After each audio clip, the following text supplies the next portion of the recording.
Hello UPSC IAS aspirants, आज का video है खास विमेन कैंडिडेट्स के लिए।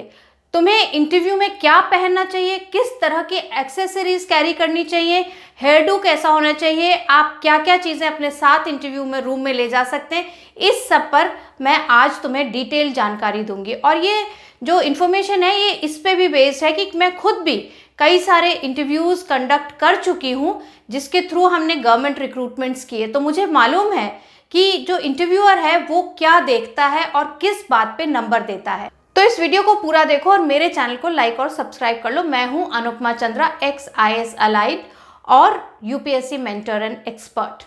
तो शुरू करते हैं सबसे पहले कि लेडी कैंडिडेट्स को इंटरव्यू के लिए, यूपीएससी आईएएस के इंटरव्यू के लिए क्या पहनना चाहिए और क्या नहीं पहनना चाहिए। सबसे पहली चीज़ है कि तुम्हें साड़ी पहनकर ही जाना चाहिए। कोई मना ही नहीं है कि तुम सूट पहन सको या ना पहन सको, लेकिन एक प्रोटोकॉल, एक डिग्निटी ऑफ द जॉब ये कहती है कि तुम्हें साड़ी पहननी ही चाहिए। और जो इंटरव्यू बोर्ड होता है वो इस चीज़ को बहुत गंभीरता से लेता है कि तुमने अपने पहनावे पर कितना ध्यान दिया है।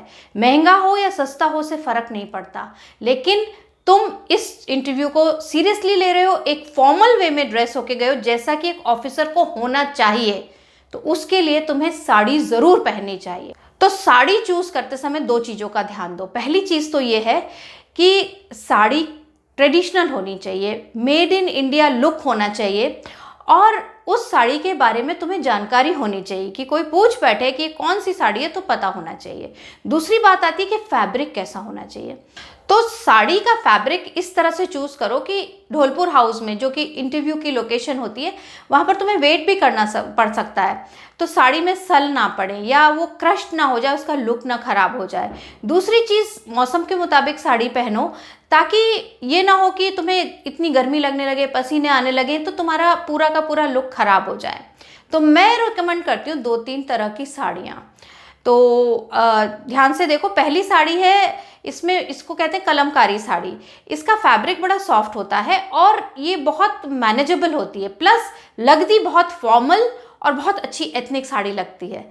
इसके अलावा दूसरी तरह की साड़ी जो तुम यूज़ कर सकते हो वो है ब्लॉक प्रिंट। ब्लॉक प्रिंट की साड़ियाँ हमेशा ही एलिगेंट लगती हैं, बहुत महंगी नहीं होती और इनका फैब्रिक भी बड़ा सॉफ्ट होता है। इसके बाद आती है साउथ की साड़ियाँ, कुछ कॉटन या कॉटन सिल्क की साड़ियाँ जिनमें बॉर्डर होता है। प्लेन साड़ी विद बॉर्डर बहुत फॉर्मल लुक देती है। अब मैं बताती हूँ कि साड़ी का पल्लू कैसा होना चाहिए। साड़ी का पल्लू जहाँ तक है कोशिश करो कि उसको पिन लगा के टाई करके जाओ, क्योंकि अगर तुम पल्लू संभालने में लगे रहोगे तो तुम्हारा ध्यान इंटरव्यू से हटेगा। कलर्स कैसे चूज़ करने चाहिए साड़ी के।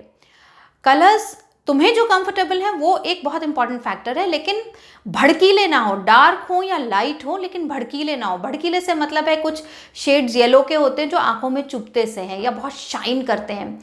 इसी तरह पिंक के कुछ शेड होते हैं, ग्रीन के शेड होते हैं, वो अवॉइड करो। जो फैब्रिक भी चूज़ कर रहे हो वो शाइनी ना हो, एकदम कूल मैट फिनिश का फैब्रिक जो है वो सही रहता है इंटरव्यू में। अब दूसरी बात आती है कि हमारा हेयर डू, हमारी ज्वेलरी, हमारी एक्सेसरीज क्या होनी चाहिए और क्या नहीं होनी चाहिए। तो सबसे पहली बात है कि अगर बालों को टाई कर सकते हो, तुम्हारे बाल लंबे, तो उनको टाई करो, क्योंकि जूड़ा बनाओ या उनको बैक में कलेक्ट करके क्लिप लगाओ, तो टाइड हेयर नीट लगता है। इंटरव्यू रूम के अंदर तुम बालों को लेकर डिस्ट्रैक्ट नहीं होगे या तुम्हें उलझन नहीं होगी कि बाल संभालने हैं।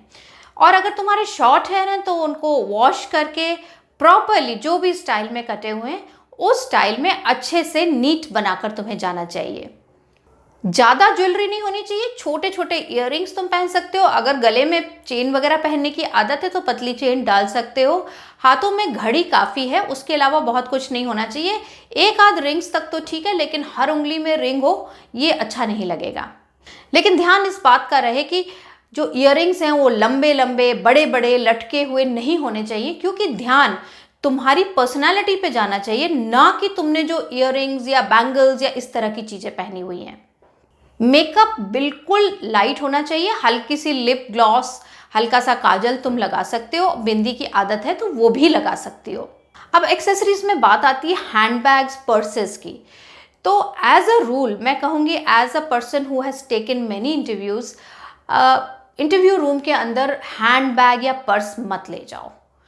तुम क्या कर सकते हो कि एक फाइल ले लो अच्छी सी, और अगर वो जैसे मैंने कैरी की थी अपने इंटरव्यू में, एक एथनिक फाइल थी, ब्लॉक प्रिंट का कवर था उसका, उसी में मैंने थोड़े से पैसे रख लिए थे, उसी में मैंने अपना एक छोटी सी लिप बाम और लाइनर रख लिया था, और अपने कुछ प्लेन पेपर, पेन, ये सब मेरा उस फाइल में था। क्योंकि जब तुम इंटरव्यू रूम में जाते हो तुम्हारे हाथ में फाइल है तो वो ठीक लगती है, लेकिन बल्कि सा बैग टांगा हुआ है या हाथ में एक बटुआ पकड़ा हुआ है, वो अच्छा इंप्रेशन नहीं देता है। तो अगर तुम्हारी मजबूरी है कि तुम हैंडबैग कैरी करो लोकेशन तक, जो धौलपुर हाउस के अंदर, तो कोशिश करो कि वो हैंडबैग किसी के पास छोड़ पाओ। जब हम वहाँ बैठते हैं ना, धौलपुर हाउस में वेट करते हैं इंटरव्यू का, तो आपस में कैंडिडेट्स में बातचीत होती है, और ये सोच लो कि उनमें से कुछ तो आगे जाके तुम्हारे कोलीग्स होने वाले हैं, इस बात को सब जानते हैं, तो थोड़ी बहुत हेल्प सब कोई कर देता है। तुम किसी के पास अपना हैंडबैग वगैरह छोड़ सकते हो, अंदर लेकर नहीं जाओ। उसके बाद हम आते हैं शूज़ कैसे होने चाहिए। शूज़ जो है, हील अगर पहनते हो तो इस तरह की हील होनी चाहिए जिससे ज़्यादा आवाज़ ना हो। खट खट करते हुए जूते और सैंडल को बिल्कुल अवॉइड करना है, तुम्हें बिल्कुल नहीं पहनना है। तो तुम अगर हील्स में कंफर्टेबल हो हील्स पहनो, फ्लैट में कंफर्टेबल हो फ्लैट पहनो। लेकिन हमेशा ही मैंने देखा है कि कवर्ड शू जो आगे से टो को कवर करता है वो ज़्यादा अच्छा इंप्रेशन देता है, बहुत फॉर्मल लगता है और एक बहुत नीट लुक आता है। तो कोशिश करो कि बंद टो वाला जूता ही पहनो। परफ्यूम लगाएं या नहीं, तो मेरा ऐसा मानना है कि हल्का डीओ तक ठीक है, लेकिन बहुत स्ट्रॉन्ग परफ्यूम मत लगाओ, वो बहुत डिस्ट्रैक्टिंग होता है। ये बात सही है कि इंटरव्यूअर तुम्हें तुम्हारे कपड़ों से जज नहीं कर रहा है, लेकिन जो फर्स्ट इंप्रेशन होता है उसका बहुत बड़ा रोल होता है तुम्हारे इंटरव्यू के मार्क्स में। और साथ ही साथ मैं दे रही हूँ कुछ लुक्स यहाँ पर जो मैंने क्रिएट किया और जो मुझे लगता है इंटरव्यू के लिए बहुत अच्छे हैं। इसके साथ ही वीडियो को ख़त्म करती हूँ। अगला वीडियो होगा बॉडी लैंग्वेज पे, तो मेरे चैनल को लाइक, शेयर और सब्सक्राइब करो, क्योंकि मैं वो टिप्स देती हूँ जो मैंने as a civil servant office के अंदर रहते हुए सीखे हैं और वो तुम्हारे बहुत काम के हैं। तो अभी के लिए इतना ही, बाय बाय।